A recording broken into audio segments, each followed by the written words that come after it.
Hola, soy Graciela Tarquini, vivo en Buenos Aires, Argentina, y quiero agradecer profundamente a la red de compositoras latinoamericanas que me han invitado a que yo comente y hable acerca de mi libro Análisis musical, sintaxis, semántica y percepción.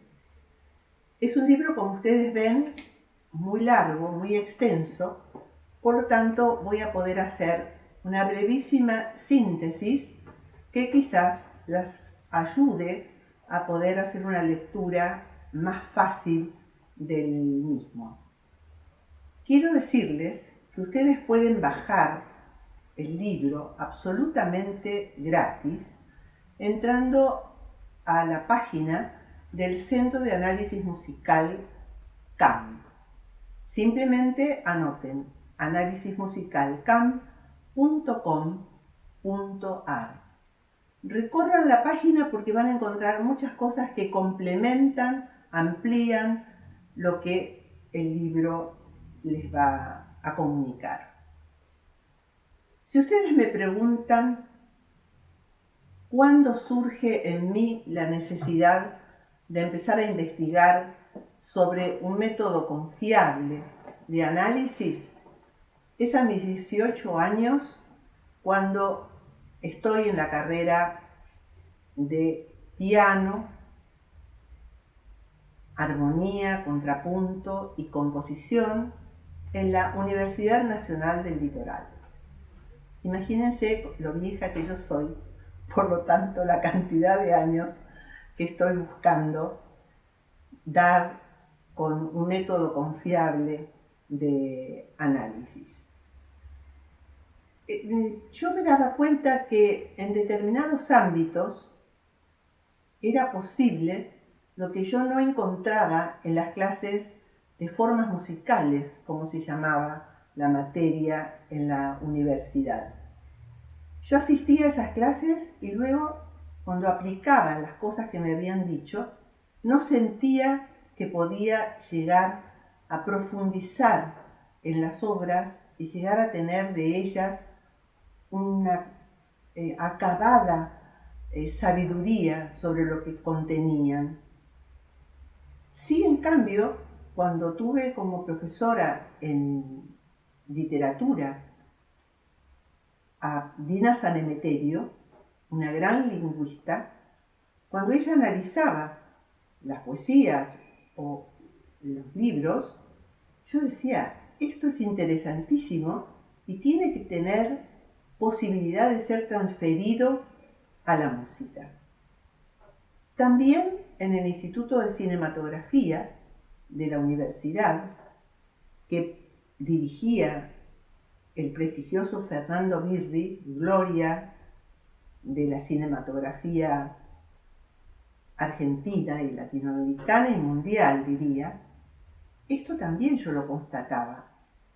También me vinculé con un teatro independiente, el Teatro Llanura, que dirigía Jorge Ricci, y yo también observaba cómo ellos analizaban los textos, cómo generaban los personajes, cómo improvisaban. Y esto yo decía, también es transferible al campo de la música. Y terminé inclusive siendo profesora de música de los actores.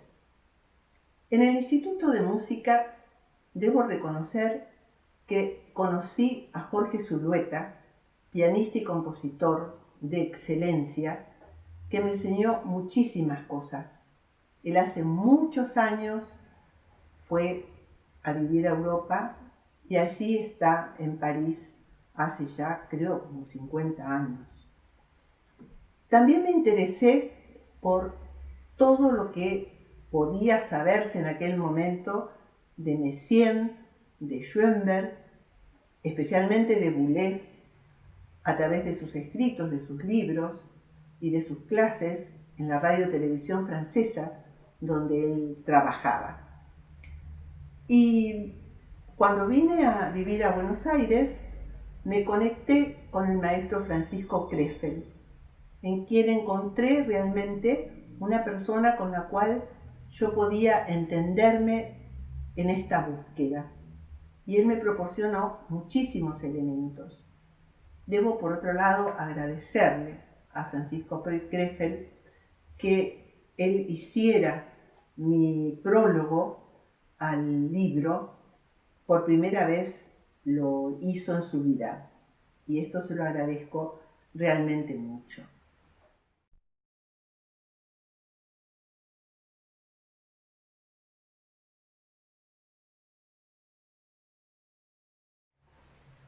Una cosa también que aprendí, y esto lo usé toda mi vida, es que tenía que haber un proceso de autoaprendizaje. Por lo tanto, dije, debo ponerme en contacto y estudiar muy seriamente disciplinas que a mí me aporten elementos como para poder organizar mi método de una manera confiable. Así es que seguí estudiando lingüística, percepción visual, teoría de la Gestalt, psicología, neurociencia, y para contextualizar todo esto, estudié filosofía, lógica, también sociología e historia. Si ustedes me preguntaran cuál es la manera más sintética que yo puedo definir mi método, es el título del libro: Análisis musical, sintaxis, semántica y percepción.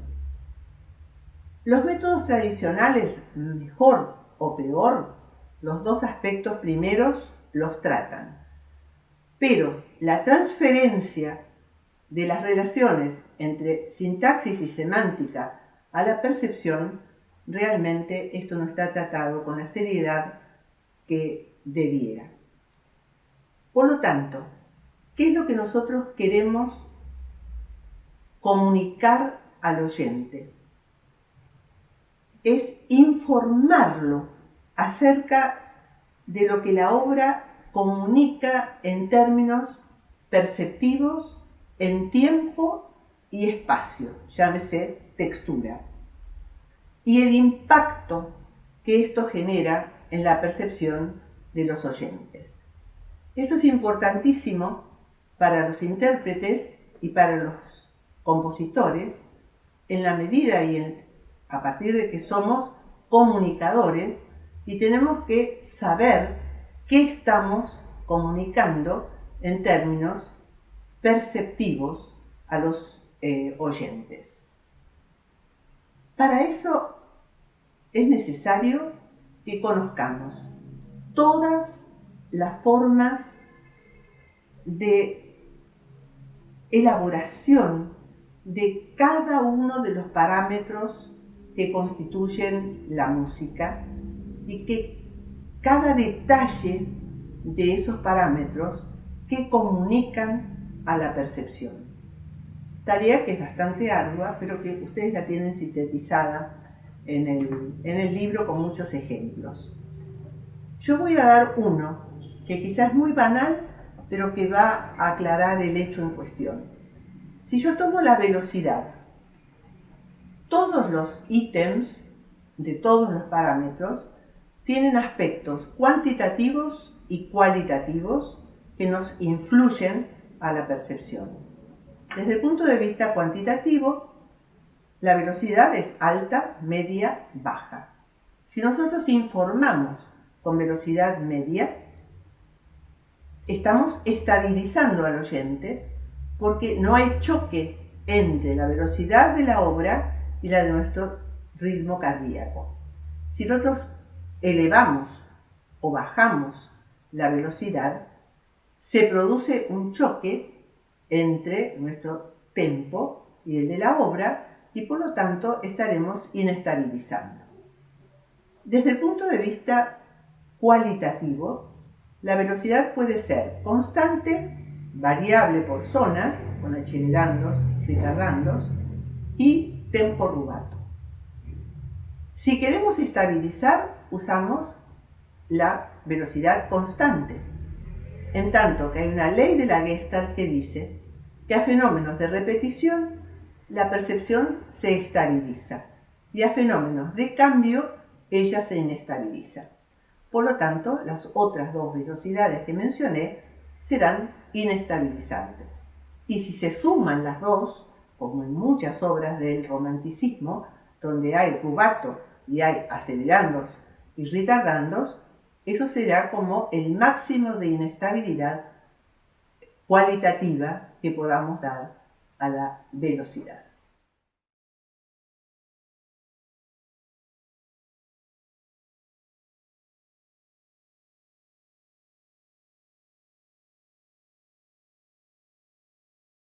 El método tiene una multiplicidad de características, pero yo voy a mencionar aquellas que son las fundamentales y lo voy a hacer, por supuesto, de una manera breve.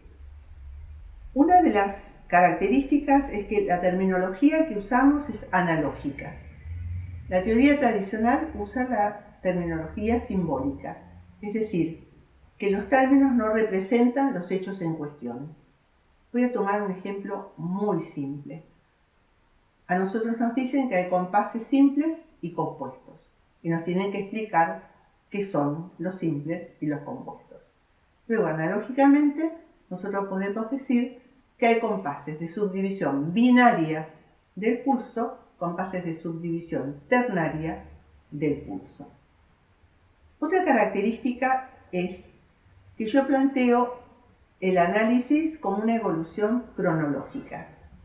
En ese sentido tenemos que ser muy astutos y muy vivos los profesores para encontrar la menor cantidad de obras posibles, más cortas posibles, pero que reúnan todas las constantes y variables de un compositor, de una época, de un estilo.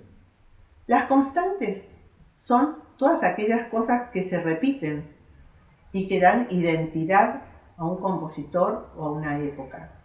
Las variables son aquellas cosas que aparecen esporádicamente, pero que posteriormente, en la evolución de los compositores y de los periodos, pueden tornarse en constantes.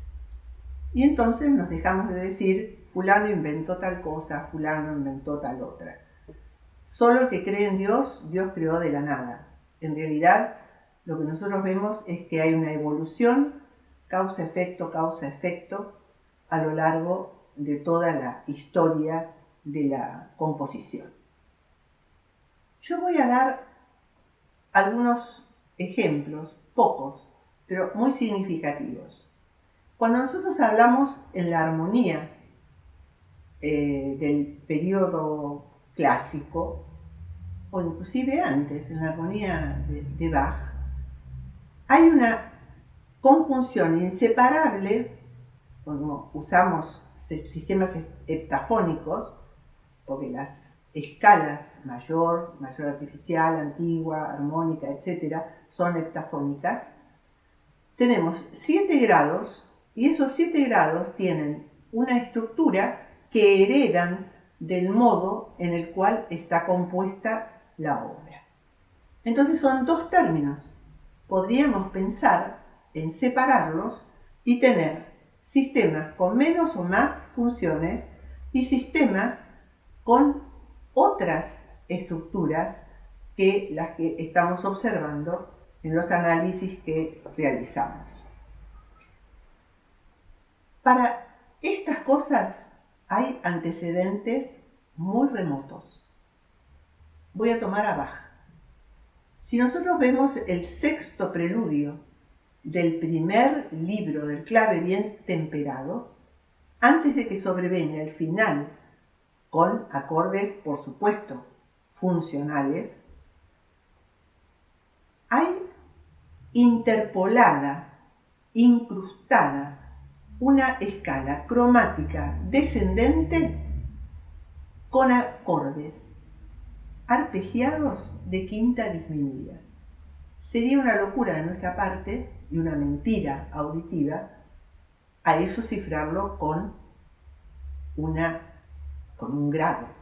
Ahí directamente ponemos quinta disminuida, tiramos una barra hasta que podamos volver a cifrar función y posición en los acordes finales. Si tomo el arte de la fuga, esas obras que él escribió, esos contrapuntos que escribió en su última obra, que no alcanzó a terminar, desgraciadamente, era una maravillosa doble fuga, el último número, él dice, los intérpretes pueden organizar los números como ellos quieran, y esta obra puede ser realizada con los timbres que alcancen las tesituras que los números tienen. Cuando en el siglo XX y XXI a los compositores se les ocurrió escribir fragmentos y dejar libre al intérprete de organizarlos como él quería, se armó un revuelo, pues dejar la estructura, dejar la sintaxis en manos del intérprete. ¡Qué locura! Bueno, esa locura la había cometido Bach con el arte de la fuga.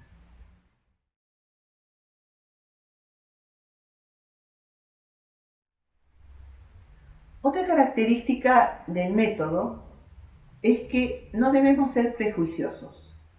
Yo estoy totalmente en contra de los sistemas de análisis que plantean moldes. Una sonata es tal cosa, una fuga es tal cosa. Porque después, cuando vamos a analizar, si tomamos los dos volúmenes de Mozart, de las sonatas para piano, no encontramos ninguna que responda exactamente al molde sonata.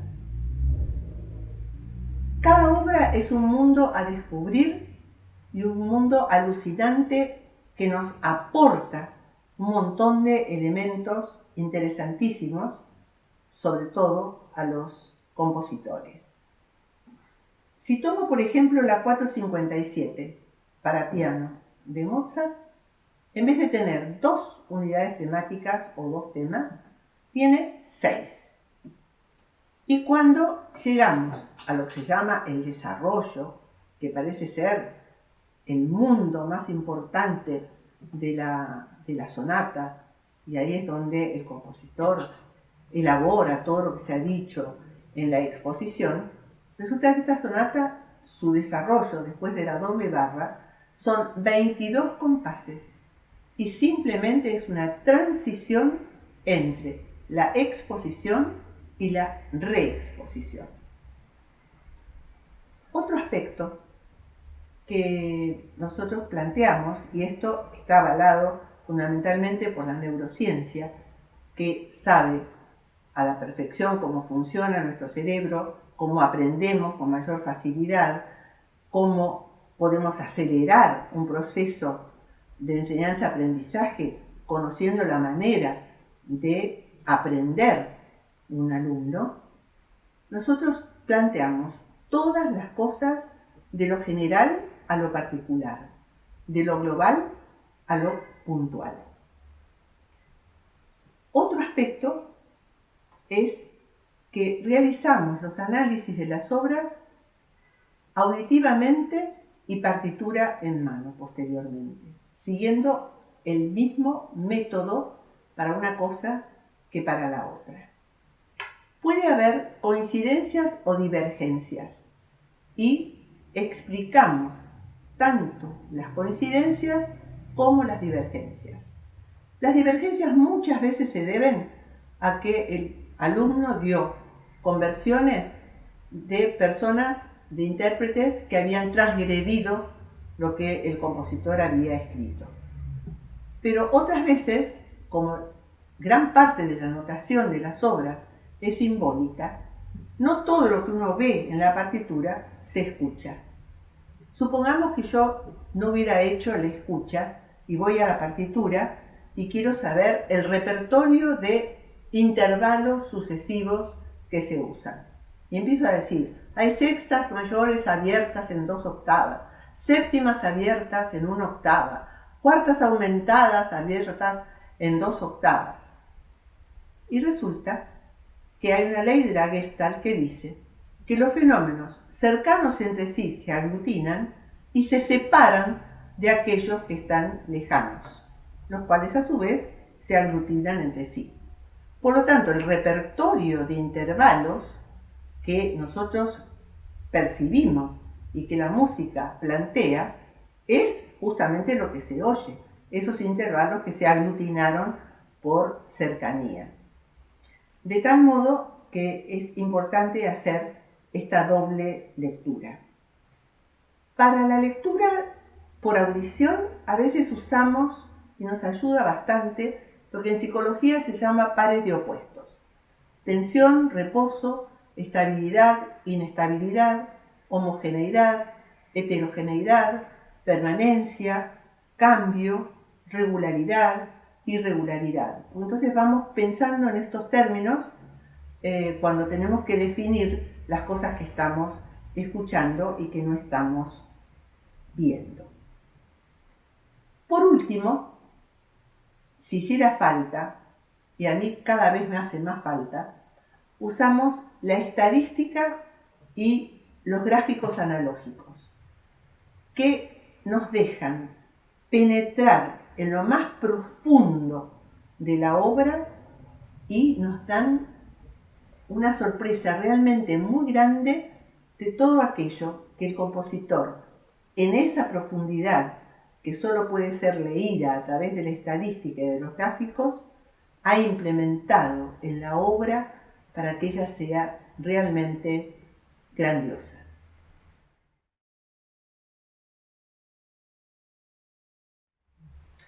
Una vez que mencioné las características fundamentales, voy a entrar ahora a lo que yo llamo fases del análisis, que son todas las fases que tenemos que recorrer para, con un orden lógico, analizar las obras. La primera fase es la de delimitación y articulación de unidades formales. Yo no uso la terminología tradicional de frases, semifrases, doble períodos, etc., sino que a cada una de las partes de una obra le llamo unidad formal. La unidad formal de primer nivel es la obra. Las siguientes serán de segundo nivel, tercer nivel, etc., hasta que nos encontremos con los elementos mínimos indispensables con los que se ha realizado la obra. Y a esas unidades formales le llamamos núcleos generadores. A veces los núcleos se unen y constituyen una unidad formal muy jerárquica a la que le llamamos unidad temática. Les ponemos y asignamos una manera de indicar cada nivel de unidad formal. Las de segundo nivel, números romanos, las siguientes letras mayúsculas, las otras números arábigos, las otras letras minúsculas de imprenta, las siguientes letras minúsculas cursivas y a los núcleos con letras griegas, el núcleo alfa, beta, etc. Luego, como en el lenguaje, las unidades formales se articulan por signos de puntuación, pero los signos de puntuación de la música son tan solo 4. Los voy a decir de mayor discontinuidad a mayor continuidad. Si ocurre esto, que una unidad formal termina, hay silencio y luego comienza otra, es separación. Si una unidad formal termina y la otra inmediatamente comienza, es yuxtaposición. Si una unidad formal, su último sonido es el primero de la siguiente, es elisión. Y si una unidad formal no ha terminado y la otra se inicia, es superposición. Estas articulaciones las vemos estrato por estrato y en la simultaneidad. Yo lo llamo a esto las voces, porque las voces son las habladas y las cantadas. Si estamos en una obra para soprano, contralto, tenor y bajo, yo hablo de voz de soprano, contralto, tenor y bajo. Pero si no, hablamos de capas, de estratos. Y entonces vemos cada uno de los estratos, sus articulaciones, en todos los niveles de unidades formales, y luego vemos la articulación que se produce en la simultaneidad.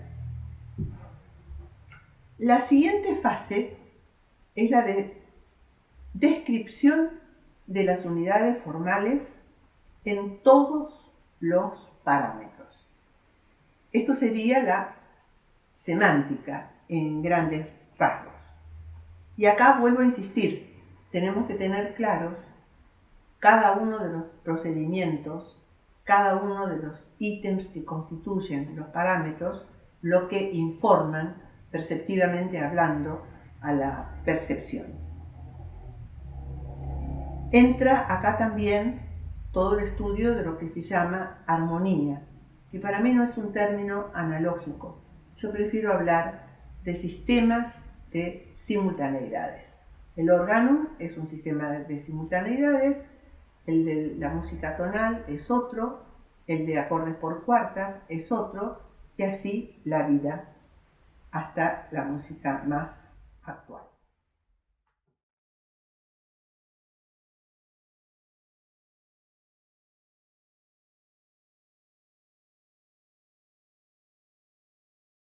La otra fase es la de adjudicación de funciones a las unidades formales de todos los niveles.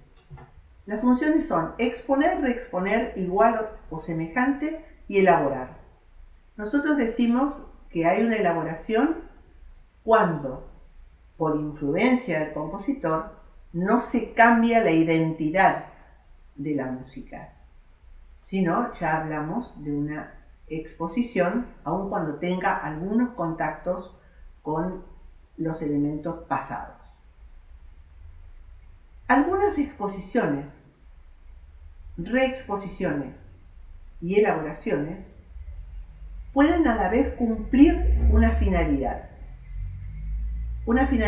introductiva, como la de las oberturas, una finalidad transitiva, el paso progresivo de un aspecto a otro, como puede ser la tonalidad, el timbre, la intensidad. Otra finalidad es la interpolativa. Son unidades que nos desvían del camino previsible que venimos trayendo. Yo voy a dar un ejemplo realmente muy convincente para explicar esto. En la historia del soldado hay dos interpolaciones realmente geniales.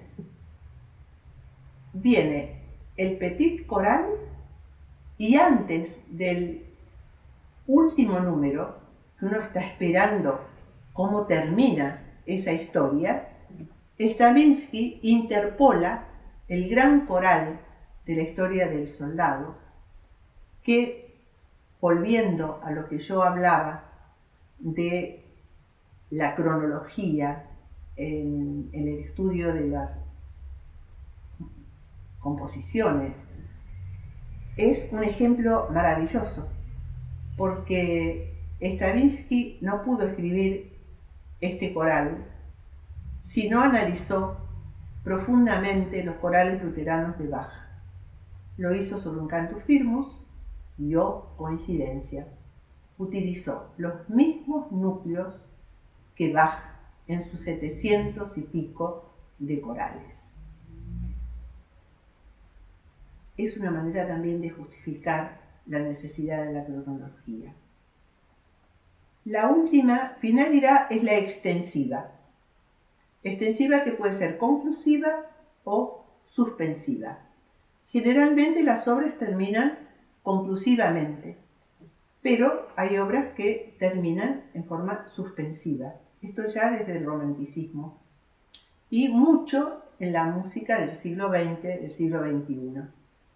Si tomamos, por ejemplo, la secuencia para flauta sola de Luciano Berio, que nos sacude todo el tiempo con ritmos, con una densidad de ataque altísima, variable, es decir, que estamos totalmente tensados, la última nota que él coloca es un do central, un do 4, con un calderón, mezzo piano, un diminuendo, y uno dice, reposé.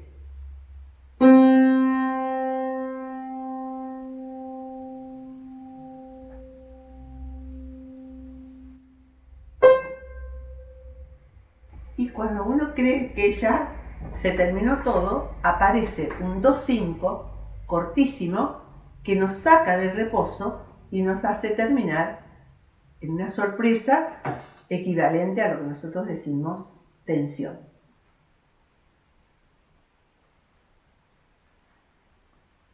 Vamos a entrar a la última fase del análisis, que es la adjudicación de jerarquías a las unidades formales. Esto es indispensable para los intérpretes y el manejo de esto para los compositores desde ya. Las obras tienen una multiplicidad de tensiones y una multiplicidad de reposos, de diferente grado. Es menester que nosotros podamos saber y hasta numerar las tensiones de la más alta a la más baja y lo mismo con los reposos.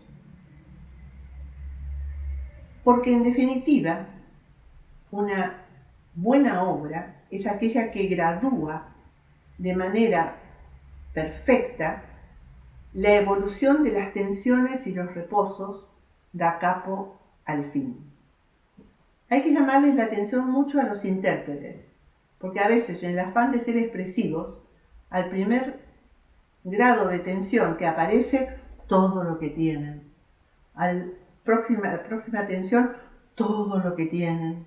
Y cuando se llega al clímax de la obra, esta pasa totalmente desapercibida.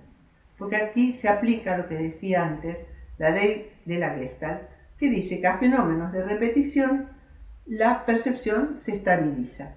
Entonces, será tensado siempre de la misma manera que cuando llegamos al gran momento del clímax de la obra, ya no tenemos más que poner que lo que hemos ya dicho a lo largo de toda la obra.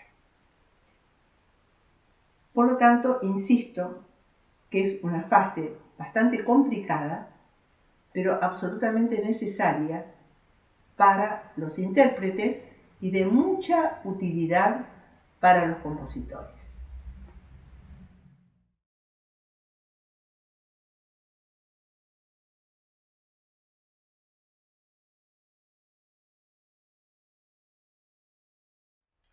Finalmente, quiero decirles que todas las cosas positivas que hemos visto y observado mediante este método, que espero sea confiable, en las obras, constituyen un conjunto que yo llamo modos de acción positivos.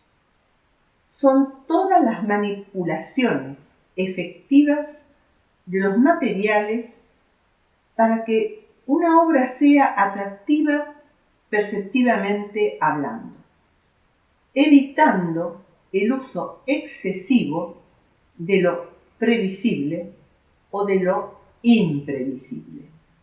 Es bastante difícil en la composición aprender a manejar lo previsible y lo imprevisible, sobre todo esto último, para colocarlo en el momento justo y necesario, que sería el caso de los dos corales de la historia del soldado de Stravinsky.